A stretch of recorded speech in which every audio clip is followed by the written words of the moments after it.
recording on YouTube. And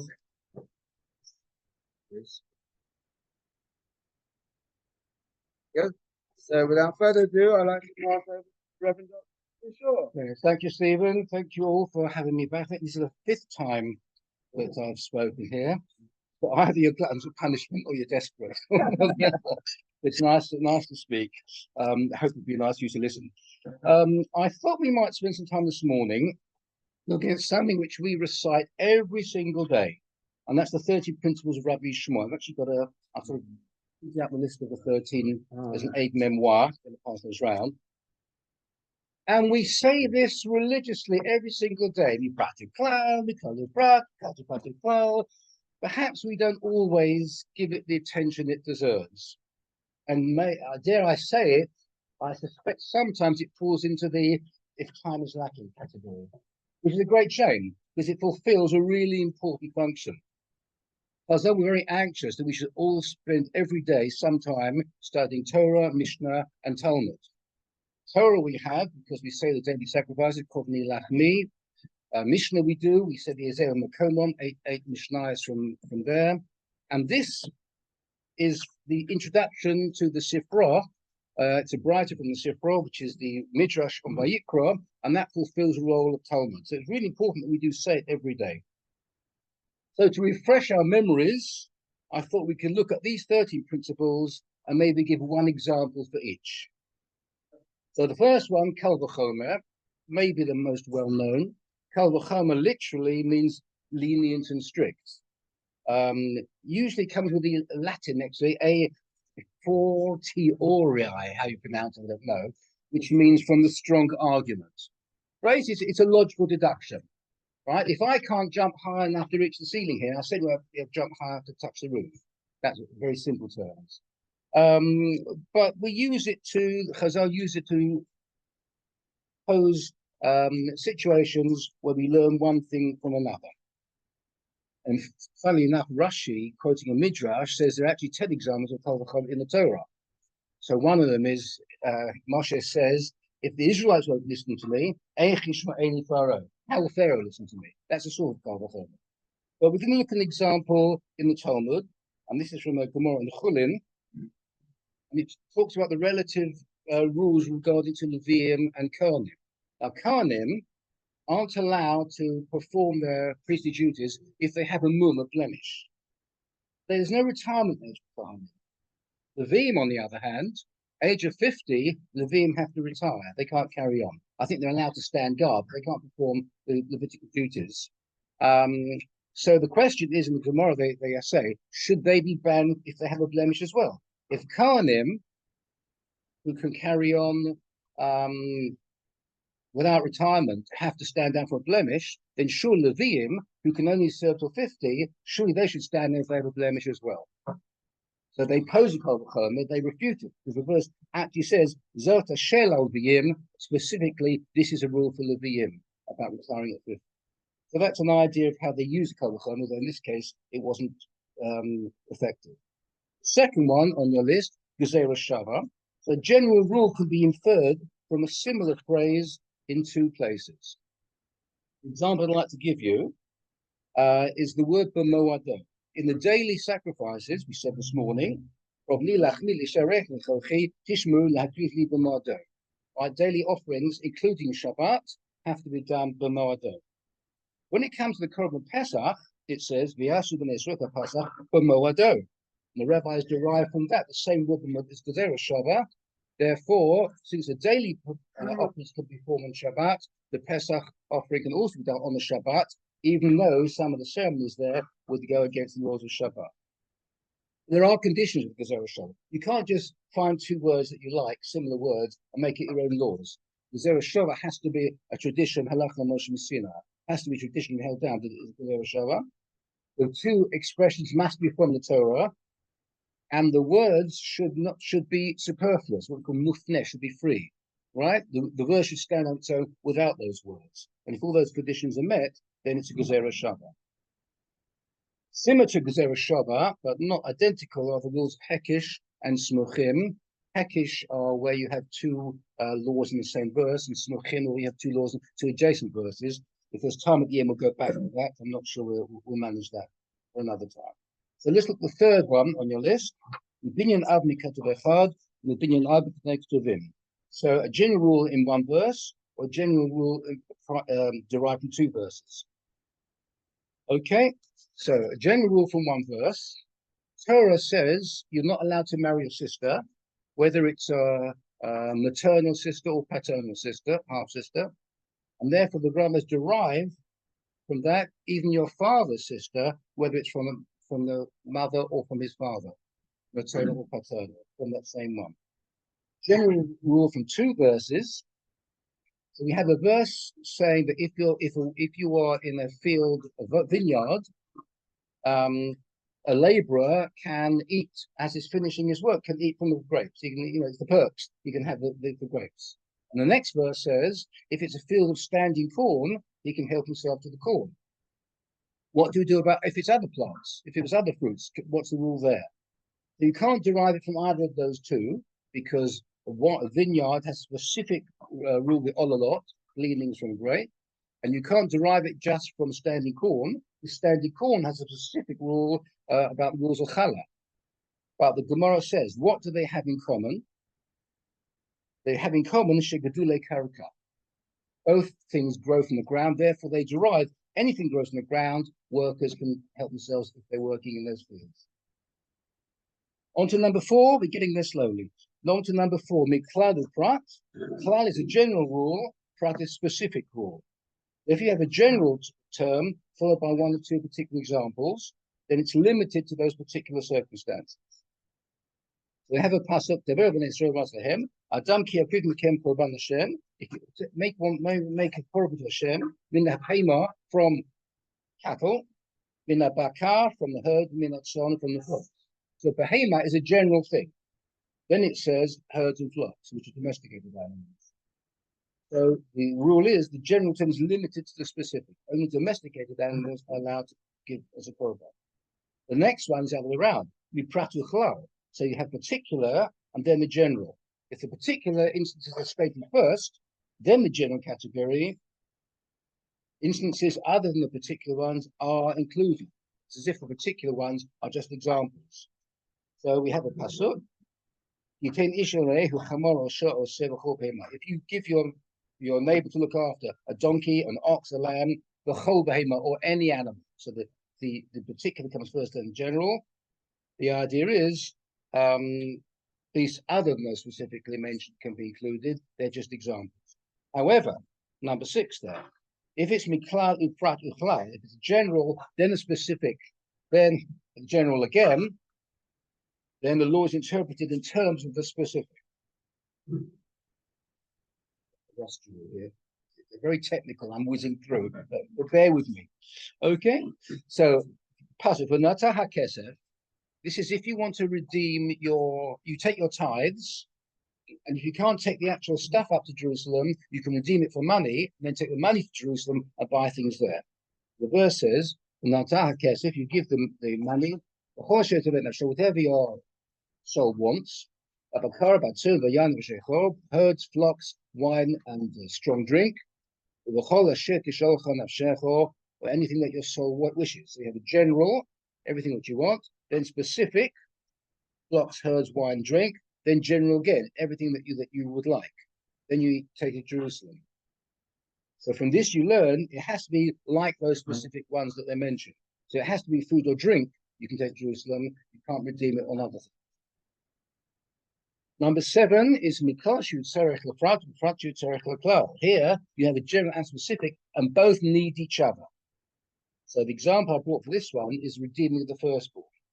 So I'll just read the Gemara here. We know the verse, sanctify for me your firstborn, the opening of the womb of Israel, man and beast it should be okay. And then later in Devarim it says, it mentions the male. So the Gemara in Becharot says, Tani Rabbanon, Miklal had tzarech lefrat, and miprat had tzarech leklal. This is an example of general need specific, but the specific on its own wouldn't be good. You need the general. Okay, so how does this work? Sanctify me all the firstborn. Yachol afilu keva. You might think includes females. Firstborn female should be included. Talmud Lomer Zachar. Therefore, we have the other verse saying Zachar and male.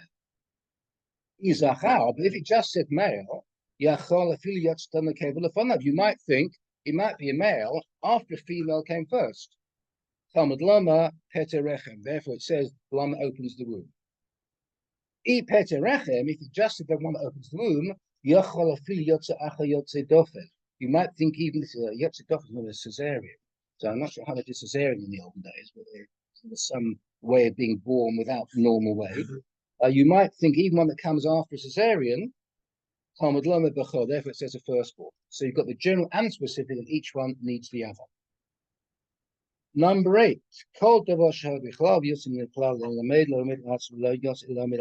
So anything is in a general category, and it comes out to teach something.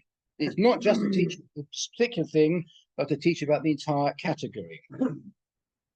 So we have a pasuk in the Torah that talks about categories of sacrifices. Zot HaTorah, this is the law. La olah for the burnt offering, la mincha for the meal offering, la chatot for the sin offering, la asham for the guilt offering, la miluim, the offerings used in the investiture ceremony, or zebach hashlamim, and peace offerings. But another verse seems to single out just shlamim. If you eat while you're in a state of ritual impurity, your tameh, and if you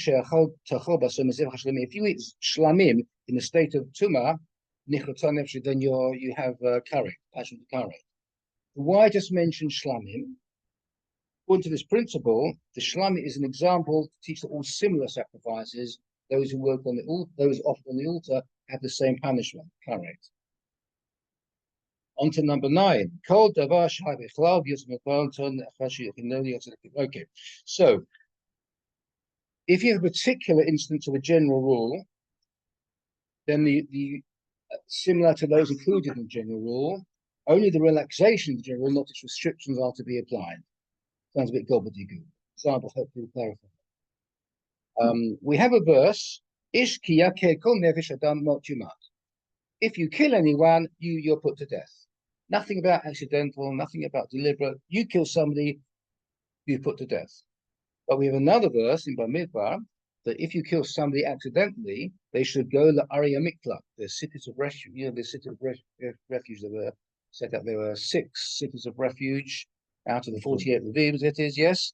And if you kill somebody, the example, if you're using an axe and the head of the axe comes off and it goes flying and kills someone, it's accidental. Then the avenger of the victim might come for you. You go to the city of refuge till the courts can decide whether you're guilty or not. And if you're innocent, you stay in the city of refuge till the Kohen Gadol passes away. So here's very clear: accidental murder or not death, bound to be accidental. So the principle of having a separate specific, it teaches leniency instead of being strict. So you get the exile, you don't get the death penalty as well. However, number 10, if the instances are dissimilar from those in the general rule, then you have to apply relaxations and restrictions. So we found an example of this. If you purchase for yourself a Hebrew servant, he should serve for you for 6 years. 7th year goes free. So it then goes on, this is in Shemot, about a maidservant. If a man sells his daughter to be a maidservant, why would he do such a thing? Why would you say your daughter to be a maidservant? If you're destitute, you can't feed your family, that's what they have to do, serve themselves or their family servants. Lot it because he doesn't go out in the way of servant in the city. So it's different for females than males. There's leniency with a female servant because they can go free before 6 years. If the girl attains puberty or if the master dies, the girl goes free. But there's stringency for the poor maidservant because she can be betrothed to the master or to his son against her will. Doesn't seem right. There's leniency and stringency in this particular category. Number 11. Okay. Okay. If something in a general category, something new is taught, you can't go back to the category unless the pasuk specifically says you can. So an example of this, family of the Kohen can all eat truma. Right? Children can all eat truma. Truma is the offering, you had to feel you had to give a 50th to the Kohen's truma or the other tithes. And the Kohen's family can all eat the truma. If a Kohen marries somebody who's not a Kohen, she can eat truma. But if a daughter of a Kohen marries somebody who's not a Kohen, she stops. She's out of it. She's out of the Kohen family. She can't eat truma anymore. So what happens if a daughter of a Kohen marries a non-Kohen, but then she's divorced or the husband dies? She's out of the truma. What happens? The pasuk says she should go back to her father's house. All right. So because the pasuk specifically says she'd go back, she can. Otherwise, she'll be out for good. Out of that case. Number 12. Okay. You can learn things from from the context, or you can learn things from what comes in the same passage we saw at the end. Now, in the Ten Commandments, we have lo tignov, you shall not steal. That doesn't mean anything. It specifically means kidnapping. Right? Because it's in the inyan that's in is lot enough, you shall not commit adultery, lot of you shall not murder. Those are capital offences. So Rabbi's draw lot ignore, which in there with them is also capital offence. The only theft which is a capital offence is kidnapping. Ten Commandments it refers to kidnapping. So that's in your know. And misofo, we found an example. So that the verse talking about Sarat, I've tried to avoid most of these examples. If you look in the books, it's all leprosy and niddah. I didn't want to upset your breakfast with all those examples. So, but this one I couldn't. So I found other examples. But just one example here. The Torah talks about striking a house with Sarat. It doesn't say what sort of house, what it's made out of. The later verse specifies when then you destroy the house. It's its stones, it's wood, with the mortar of the house. So you go back to that first verse. It's only a house made of these things that can be struck by tzara. If you had a house made of other materials, it can't be struck by tzara. And we're up to number 13, folks, the last one. Okay, two verses that contradict each other till a third verse comes and resolves it. So we have a lovely verse. Hashem says to Abraham, "Ki v'yitzchak yikarei lechazara." Through Isaac will be your descendants. A later verse, Hashem tells to Abraham, "Take Isaac, v'alehu Hashem, offer him up as a burnt offering." Well, it's to contract one the other. If it's going to be your future descendants, how do you offer him as a burnt offering? But the third verse, which we actually need Rashi for, in the Akedah, after the Akedah, the angel comes and the angel says, "Al tishtech yadcha el hanara." Don't stretch your hand to the lad. Al taslo, and don't do anything to him. And the Midrash brought by Rashi explains that he never was ordered to kill him. The ha'alehu literally means and take him up, right? From the word aliyah. Not the shachatehu, not kill him, but ha'alehu, take him up to be ready for burnt offering. All right, so the call was never actually to kill him. So that was a very whiz-stop tour through the 13 principles with an example of each. Thank you all for listening. All I say is that tomorrow morning we will understand what we're talking about rather than give gobbledygook, which we normally think it is. But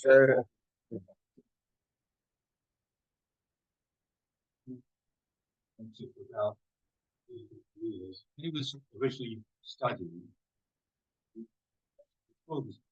because he used law, not from the religious side of it, but the reasonings, part of their teaching in English law, all the different angles is what they're taught in the originally is basically down here. all right. If Joe Bloggs died on the 15th of January, a fortiori, he couldn't have killed Fred Smith on the 20th of January.